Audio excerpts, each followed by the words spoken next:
அன்பு உறவுகளை இன்றைய நாளிலே இயேசு அன்பு என்னும் கட்டளையை நமக்கு தருகிறார்.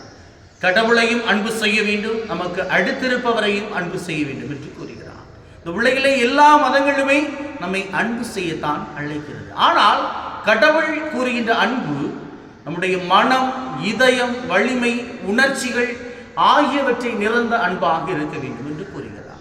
இவர்கள் இருவரையும் நாம் அன்பு செய்ய வேண்டும் என்றால் முதலில் என்னை நான் அன்பு செய்ய வேண்டும். என்னை அன்பு செய்யாமல் நாம் யாரையும் அன்பு செய்ய முடியாது. எனவே இன்றைய நாளிலே நம்மிடம் நிறைய குறைகள், வழிகள், கஷ்டங்கள் இருக்கலாம். நம்மை முழுமையாக அன்பு செய்வோம், நம்மை ஏற்றுக்கொள்வோம். நம்மிடம் இருக்கின்ற அந்த தாழ்வு மனப்பான்மையை நீக்கி நம்மை முழுமையாக அன்பு செய்வோம். இரண்டாவதாக நம் வீட்டில் உள்ளோரை அன்பு செய்வோம். மூன்றாவதாக பக்கத்து வீட்டுக்காரர்களை அன்பு செய்வோம். அன்பு செய்வோம், அனைவரையும் ஏற்றுக்கொள்வோம்.